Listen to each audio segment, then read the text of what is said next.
د په دنیا کې مشهور دي د قلندر مومند په نوم باندې چې د قلندر مومند خدمات سدي نو پښتو ادب کې چې دوی کوم نقوش پرخي او په پښتو ادب چې دوی کوم احسانات کړی دي نو دا شعر چې کله قلندر مومند وویل نو حمزه بابا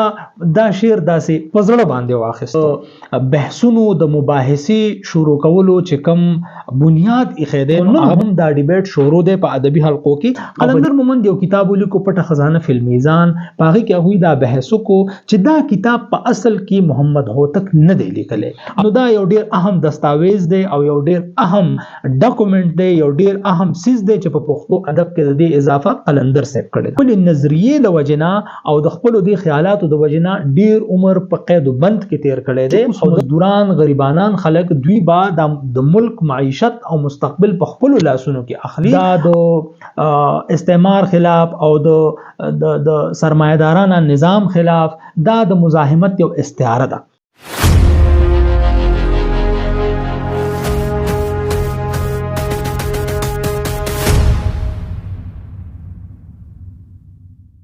ته ازغی کر زماو د ګل منس کې ز په لار قدم نقدم سینقدم که د زړه بیرغ مې پرېوته پښتون یم ګمان مکړه چې رقیب ته به وسلګدم بسم الله الرحمن الرحیم زه معلم افضل او زه په خپل چینل معلم نامه کې تاسو ټول ته هرکلی وایم قدرمنو نن چې مونږه د کوم شخصیت په ژوند فن فکر او د هغوی په شاعرۍ باندې خبره کوو هغوی د ادب په دنیا کې مشهور دي د قلندر مومند په نوم باندې علامه قلندر مومند صاحب د دوی خپل نوم صاحبزاده حبیب الرحمن او دوی په 1913 یعنی 1930 کې پیدا شوي قدرمنو د پښتنو په تاریخ کې ډېر غټ شخصیات پیدا شوي خدا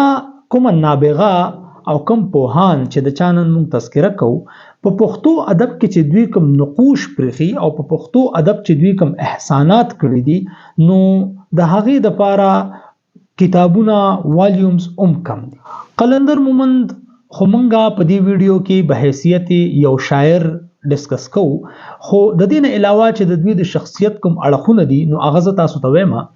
اول خدا چې قلندر مومند په پښتو ژبه کې د ډیبیټس یا د بحثونو د مباحثې شروع کولو چې کوم بنیاد ایښی دی نو هغه به زه تاسو سره ډسکس کوم د دې نه علاوه قلندر مومند یو ډیر غټ نقاد او یا تنقید نگار دی د دې نه علاوه د افسانې چې کوم جهتونه هغوی ډسکس کړي دي او افسانه چې کوم مقام ته هغوی رسولې ده هغه به زه تاسو سره ډسکس کوم د دې نه علاوه قلندر مومند یو ډیر جید او یو ډیر پوه صحافي دی او د هغوی د شاعرۍ چې کوم د ژوند اړخ دی نو هغه خو ګینې مونږه ډسکس کوو په دې ویډیو کې اول خبره دا ده چې قلندر مومند په پښتو ژبه کې د مباحثې یا د ډیبیټ چې کوم آغاز کړی دی نو هغه څه داسې دی چې په پښتو کې خو چې د اخوند درویزه او د پیر روخان چې کوم مناظرې دي یا د هغوی کومې مباحثې دي نو هغې پښتو ادب ته ډېر څه ورکړي دي خو قلندر مومند په خپل ژوند کې د یو دوو دریو داسې مباحثو آغاز کړی دی چې هغې پښتو ژبې ته ډېر څه ورکړي دي او د پښتو ژبې په وده کې د هغې ډېر غټ کردار دی یعنی قلندر مومند چې کومه لومبۍ ډیبیټ د هغې آغاز کړی دی او بیا د هغوی شاګردانو هغه په مخې ته بوتلی دی نو هغه دا دی چې قلندر مومند وایي چې یاره قلندر ته دعاګانې کړه اوس ګنې پښتو کې غزل چرته دی دا شعر چې کله قلندر مومند وویل نو حمزه بابا دا شعر داسې په زړه باندې واخیستو او هغوی دا یو قسمه ګیله وکړه او وایي چې لا خو تخیل د حمزه تت نه دی څوک وایي پښتو کې غزل نشته دی نو دا یو داسې ډیبیټ شروع شو چې په دې باندې د دوی شاګردانو بیا دا ډېر مخې ته بوتو او د دوی په دې باندې مختلفو ځایونو کې مکالمې مباحثې او دغه شانته شعري مقابلې شروع شوې نو دغه شانته دا بحث روانو او د دې بحث په وجه په پښتو ادب کې ډیر زیات لیټریچر ډیر زیات لیکل هغه په وجود کې رااله ډیر زیات شعري مجموعه په وجود کې رااله او د دې اختتام په دې باندې وشو چې کله حمزه بابا وویل چې ستا په اننګو کې د حمزه د وینو سره دي تشوي د پښتو غزل ځوان زه د بابا کړم نو د دې شعر نه پس حمزه بابا یعنی امیر حمزه خان شینواری هغه د غزل انډسپیوټډ ریسپیکټډ بادشاه او هغه د پښتو ژبې د غزل چې کوم رئیس ته یعنی رئیس المتغزلین هغه وګرځیدل شو او دا ډیبیټ په دې ځکه اختتام ته ورسېدو خو نن هم دا ډیبیټ شروع دی په ادبي حلقو کې او په دې باندې بحث کی دویم چې کوم مباحثه یا ډیبیټ د هغه آغاز قلندر صاحب کړی دی نو هغه دا دی چې پټه خزانه د پښتنو په تاریخ کې یو ډیر تاریخي دستاویز دی کوم چې بابا محمد هوتک لیکلی دی قلندر مومند یو کتاب ولیکو پټه خزانه فی المیزان په هغې کې هغوی دا بحث وکړو چې دا کتاب په اصل کې محمد هوتک نه دی لیکلی او هغوی د دې په لیکلو باندې یو تنقید وکړو او هغوی وویل چې دا کتاب علامه عبدالحی حبیبي صاحب دا هغوی په خپله لیکلی دی او نوم یې ورله د محمد هوتک صاحب ورکړی یعنی هوتک بابا دا لیکلی موږ د دې په تفصیلاتو کې نه ځو زه تاسو ته صرف یو اجمالی جایزه یو برډ آی ویو زه تاسو ته وړاندې کوم چې د قلندر مومند خدمات څه دي نو دا هغوی یو داسې ډیبیټ شروع کړی په پښتو ادب کې چې د نن تاریخ پور په دې باندې خلک بحثونه کوي او دا موضوع بحث جوړي دریم قلندر مومند چې د هغوی کومه غټه کارنامه ده نو هغه د دریاب ډکشنري لیکل دي دا یو سرکاري پروجیکټ او په 1983 کې دا شروع شوی په 1993 کې یعنی په پوره 10 کالو کې قلندر مومند او د هغوی ټیم هغوی دا ډکشنري تیار کړله او په دې کې 14,000 الفاظ دي نو دا یو ډیر اهم دستاویز دی او یو ډیر اهم ډاکومنٹ دی یو ډیر اهم سیز دی چې په پښتو ادب کې د دې اضافه قلندر صاحب کړی ده اوس د دې نه علاوه قلندر مومند چې کوم تنقید کړی دی نو هغه ډیر بیلنسډ دی او قلندر مومند واحد نقاد دی چې د هغوی چې کوم کریټیسزم دی لیټري کریټیسزم دی هغه انبایسډ دی نو د دې د وجې هغه د ادب چې کوم پوهان دي نو هغوی ډیر زیات خوښوي او په درنه سترګه ورته ګوري د افسانې په باره کې ویلی شي چې راحت زاخیلي چې د پښتو کوم افسانه شروع کړې ده نو هغه د افسانې په پښتو کې د هغې آغاز کړی خو ویلی شي چې قلندر مومند کوم د افسانو کتاب گجري ولیکو نو دا د افسانې اختتام دی یعنی دوی افسانې او داسې معراج ته رسولي دا چې د دې نه پس بیا څوک دومره افسانه نشي لیکلی نو دا د قلندر مومند د ژوند هغه مختلف اړخونه دي چې کوم دا یو همګیر شخصیت دی او صرف شاعري د دوی میدان نه دی بلکې د دوی د ژوند چې کوم میدان دی هغه ډیر وسیع او د دوی کار ډیر زیات همجخت دی او هغه د ملټي ډایمنشنز دي داغه بهر حال اوس مونږ د دوی شاعري ډیسکس کوو د قلندر مومند د شاعري ښکارا اړخونه دي دوه په دې باندې خو به مونږ بحث کوو او زه به ستاسو مخې ته کلامونه وړاندې کوم دا مخکې چې کوم بحث مونږ وکړو نو دا ډیر زیات ټایم غواړي او ډیر زیات بحث غواړي نو مونږ راتېریږو زمونږ د دې ویډیو مقصد د قلندر مومند شاعري ده قدرمنو تاسو ته د دې خبرې معلومات دي چې رومانټیسزم یو تحریک چې دا په ویسٹ کې شروع شوی په فرانس کې او د هغې نه مخکې دا بیا باقي یورپ کې خور شوی برطانیې ته لاړ او د هغې نه پس بیا دا اردو ته راغلی په دې کې د تخیل ازادي ده د کلیوال ژوند سره مینه ده خو په دې کې چې د کوم موست امپورټنټ ثینګ دی هغه دا دی چې د عام سړي مسائل شاعرۍ ته راوړل دي او د عام سړي چې کوم د ژوند مسلې دي هغه په شعرونو کې بیانول دا د یو د ترقی پسندانه شاعري دي ته په اردو کې ویلی شوه یا انقلابي شاعري دي ته ویلی شوه په اردو کې چې د کوم سرخیلان دي نو هغه د شلمې پیړۍ هغه فیض احمد فیض دی احمد فراز دی حبیب جالب دی ناصر کاظمی دی احمد ندیم قاسمی دی او په نثر کې چې کوم دی منشي پریمچند دی د دې نه علاوه نور ګڼ شمېر کسان دي خو په پښتو کې چې کوم د دې سرخیلان دي او کوم کسانو په دې کې کار کړي نو په هغه کې قلندر مومند هم یو نوم دی د دې د وجنه دا خلک د خپل نظریې د وجنه او د خپل د خیالاتو د وجنه ډیر عمر په قید بند کې تیر کړي دي او د جیلونو د سلاخونو شاته پاتې شي ځکه قلندر مومند وایي چې په خوشحال پر تنبور کې وشوي هغه کانې په ما لاهور کې وشوي خلک د 2 ورځو فراق کې سوځي زما خو میاشتې په لاهور کې وشوي نو قلندر مومند هم د لاهور په شاهي قلعه کې هغه بندیو نو اوس راځو زه تاسو ته د دوی د کلام هغه نمونې وړاندې کوم په کوم کې چې د غریب سړي یا د مزدورکار سړي یا د هغه د حال او د هغه د مستقبل نقشه کومه پیښ شوې ده هغه زه تاسو ته وړاندې کوم قدرمنو قلندر صاحب وایي چې هغه د بر سره جنډه رپیږي، اوس د سرکوزو د شامت ورځې دي، نن مزدوران په خپلو پښو ودرېږي، خدای ګو همدغه د قیامت ورځې دي، او مورې یو څو ورځې تنګ ده بس دی، د دې نه پس ته د راحت ورځې دي. دا چې کله په 1917 کې بولشویک ریولوشن راغله او پرولټریټس التا مزدوران دا خلک را پاسېدل او د بورژواسیز خلاف هغوی یو د سرمایدارو خلاف د کیپیټالیست خلاف هغوی یو بغاوت وکړو. نو دا وروسته په تاریخ کې په سور انقلاب سره یاد شو او د هغې چې کوم د مزاحمت هغه نښه وه هغه سره جنډه وه. نو د اردو ژبې او د پښتو ژبې ډېر زیات شاعران هغه د دې عمل نه متاثره وو او هغوی په دې باندې شاعري کوله. د هغې بیسیک کنسپټ دا و چې اوس مزدوران غریبانان خلک دوی به د ملک معیشت او مستقبل په خپلو لاسونو کې اخلي او هغوی به خپل مستقبل په خپله باندې بدلی او کیپیټالیسټ چې کوم دي یا سرمایه‌دار چې کوم خلک دی هغوی به اوس په شا باندې دي. نو په دې شعر کې قلندر صاحب دا خبره وکړله چې سره جنډه راپاسېدله او دا اوس خورېږي او مزدوران په خپلو پښو باندې ودرېږي. نو قلندر مومند په دې شعر کې خپلې مور له زیری ورکوي چې زمونږ کومه تنګسه ده، زمونږ کوم غربت دی، زمونږ کومې بدې ورځې دي، نو د دې یو څو ورځې پاتې دي او انشاءالله په مستقبل قریب کې به مونږ په خپلو پښو باندې ودرېږو او زمونږ ټول ضرورت به مونږ په خپله باندې پوره کړو. دغه شان په یو بل ځای کې قلندر مومند وایي خو د سبا پرون تندي مې قسم چې دا سودا به سودا پاتې شي، خوشحال خان زیری په اولس کړی دی، نه به اورنګ نه به دارا پاتې شي، حال به آخر ماضي له لاس ورکوي او مستقبل به د کاکا پاتې شي. دا اخیری شعر کې چې کوم کاکا یاد کړی دا سنوبر کاکاجی دی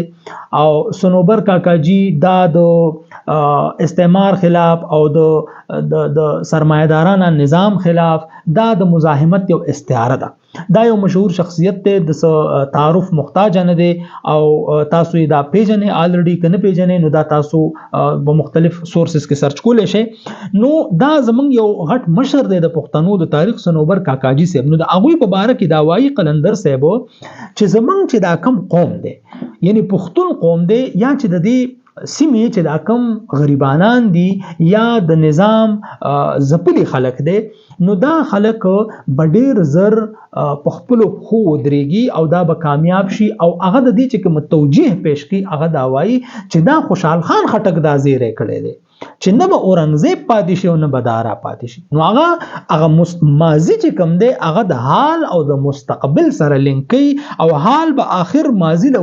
لاس ورکوي او مستقبل به د کاکا پاتې شي. یعنی مستقبل چې کوم دی راروان وخت چې کوم دی هغه د مزاحمت وخت دی او د غریبانو خلکو د ترقۍ کولو ورځې راروان دي. او دغه شان قدرمنو علامه قلندر سے په یو بل ځای کې فرمایي چې د شپې نوبت غږیږي او بندي چې سباون وي، چې د مال په بنیادونو انسانانو کې بلتون وي او چې د یو نصیب وي ځمکه او د بل پکې للون وي، چې یو څو کس وي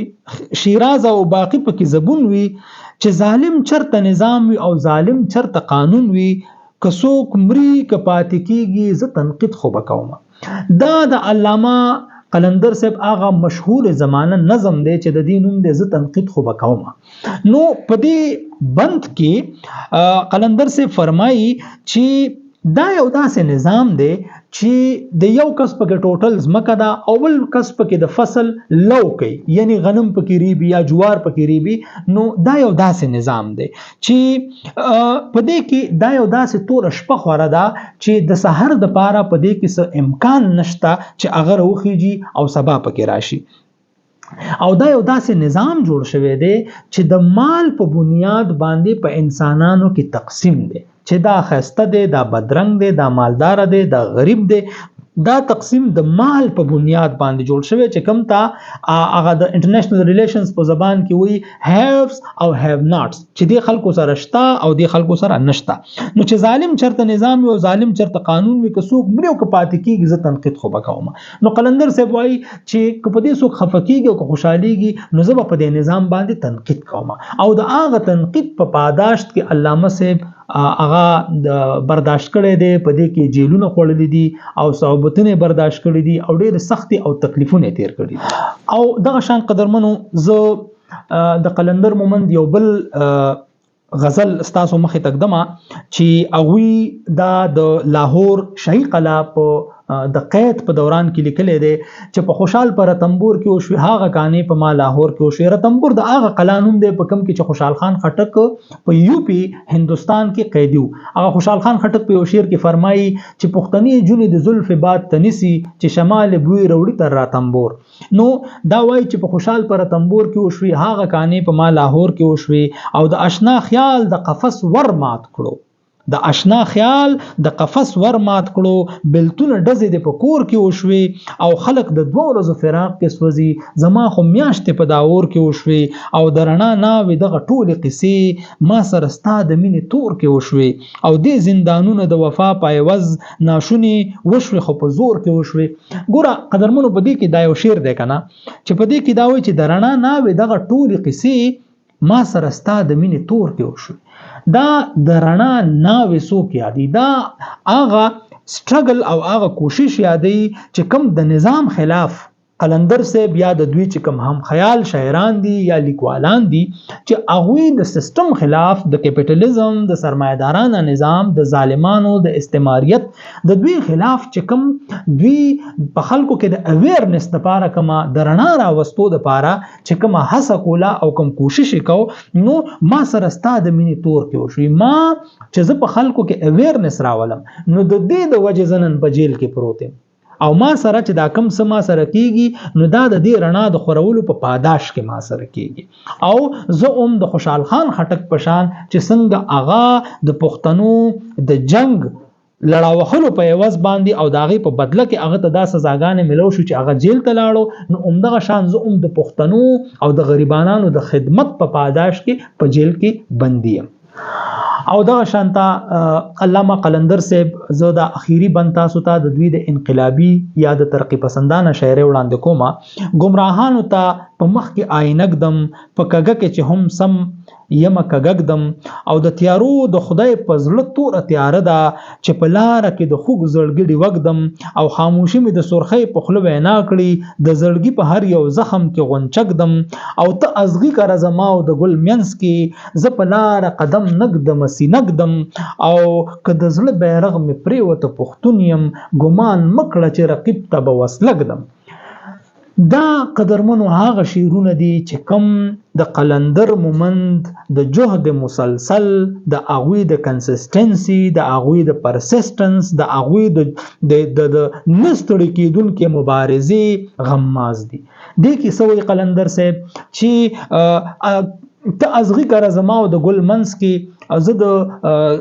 زه په لار قدم نګدم سینګدم او که د زړه بیرغ مې پریوته پښتون یم ګمان مکړه چې رقیب ته به وسلګدم. یعنی که ته ما په هر څومره جیلونو کې واچې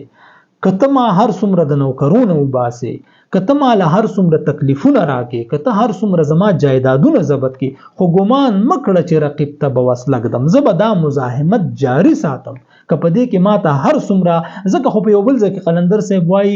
چې تاسو که رشته د مینې پرېکړه رانه بیل شو زه به مو د لارې رفیقانو یادوم او هغه چې روان د زړه چاودلې خپې تڼاقې او ما هغه قلندر درته یارانو یادوم. قدرمنو اوس به زه تاسو ته د علامه قلندر صاحب د عشقیه شاعري یو څو بیتونه وړاندې کوم نو تاسو توجه وغواړم. قلندر صاحب چې کوم تغزل ما تاسو ته د دې ویډیو په سٹارټ کې ویلې چې یار قلندر ته دعاګانې کړو اوس غني پښتو کې غزل چرته ده. نو په غزل کې قلندر مومند ډیر زیات کوشش کړی دی او نوې نوې تجربې کړې دي نوې نوې موضوعات وروړي دي او په هغه باندې خسته خسته شعرونه او غزلیات لیکلي. زه تاسو په درانه حضور کې د قلندر صاحب یو څو شعرونه وړاندې کوم. وای که بے وفا شو خیر ده هیر به کړم او درې ورځې ژوند دی اخر تیر به کړم پر هر د زړه مې په پوسته کې پټ دی ګورې غزک نشي برسیر به کړم او باران د اوخ کو په پونه بولیار باران د اوخ کو په پونه بولیار دا خو د لاس کار دی ډیر به کړم او ظلم او ستم چې رقیب په ما کړي کده چا مخ نه وې تر هیر به کړم او ترا تا ګورا ز شراب سکړم ترا ته ګورا ز شراب سکړم چې راکوي راکړه ګنډیر به کړم. قدرمنو په دې غزل کې چې قلندر صاحب کم موضوعات راوړي دي او کم بهترین تشبیهات راوړي دي نو هر یو شعر توجه طلب دی او په هر یو شعر باندې په غنټو بحث کې دی شي. خو دا یو شعر پکې ډیر دغه دی چې بیت الغزل ورته مونږ ویلې شو، یعنی باران د اوښکو په پونه بولي یار دا خو د لاسه کار دی ډیر به کړم چې زه په خپل محبوب پسې جړاګانې کومه. خو پونه هغه باران ته ویلې شي چې کله باران شروع شو نری نری ساس کې د هغه اواز سره داسې زی راځي کنه او بیخي نری باران هغه ته ویلې شي پونه. نو شاعر وایي چې زه په خپل محبوب پسې کمې جړاګانې کومه نو زما محبوب وایي چې دا خو پونه ده لکه دا ډیر لګ لګ باران دی نو زه به سوکم زه به تا پسې باران د اوښکو په پونه بولي دا خو د لاسه کار دی ډیر به کړم. یعنی زه خو دا جړه خو زما د خپل وس. هغه حمید بابا په یو ځای کې فرمایي وایي که یار غواړي هم رجاړه سو درځي عبدالحمیده دا په دا چې دور مونده شي په دریاب نه پناه لکه. او غالب په یو ځای کې وایي چې یوں ہی گر روتا رہا غالب تو اہل جہاں دیکھنا ان بستیوں کو تم کے ویران ہو گئی. نو دا ټول هم مضمون شعرونه دي چې ما تاسو په حضور کې پیښ کړل. زه اوس تاسو ته د قلندر صاحب یو دوه شعرونه نور وړاندې کوم. قلندر صاحب فرمایي چې په تیغ د تور سترګو د کړم شم چې په دې تور د توردار د کل عالم شم د ول ول زلف په ولونو کې د گیر کړم د کګو بڼو وغشو ته سم شم او ستا د تیغ اوبه زما آب حیات دي ستا د تیغ اوبه زما آب حیات دي شیرازی غم که هر سو قلم قلم شم او وحشی سترګو خورو زلفو نه د زار شم وحشی سترګو خورو زلفو نه د زار شم مگر زه د کوم مالت او د کوم چم شم. نو په دې شعر کې قلندر صاحب ډیر خسته تشبیهات او ډیر خسته مثالونه او د کلام هغه روانګي او خوږواله تاسو په دې کې محسوسولای شئ. او دې کې وایي چې ستا د تیغ اوبه زما آب حیات دي یعنی ته چې په کوم دغه باندې ما وجنی دا د سترګو بڼي باڼه ما تاسو ته د کاظم خان شیدا په سیریز کې هم دا خبره کړې ده چې د سترګو دا باڼه چې کوم دي دا په شاعرۍ کې بیانېږي چې دا تیغ دی او په دې باندې یعنی ایرو دا او په دې باندې سړی اشتلی شي. لکه کاظم خان شیدا هم وی کنه چې ستا چشمان چې په ادا سره بالا شي تور باڼه دی گویا غشي په هوا شي. او علي خان په یو ځای کې فرمایي چې زړه مستا غلبیل کېده علي احمد چې مدام تیرو غشو ته سفر دی. نو قلندر صاحب هم هغه تشبیهات وروړي دي او خپل غزل چې کم دی هغه د دینه خسته کړی دی. قدرمنو اوس چې ستاسو په درانه حضور کې ز کم شعرونه وړاندې کوم نو دا به د دوی اخیری شعرونه هم شي او دا ډېر خسته شعرونه دي. دا انتخاب ما تاسو ته د قلندر صاحب د دیوان د 57 نه کړی دی. شعرونه دا دي د آشنا کاکل بیا را تمنګور شه او بلاکشم د بلا د سترګو تور شه او پر هرونه می زړګې سپرلیس پرلې کړو د جهان غم د دې چمن انزور شه او اخر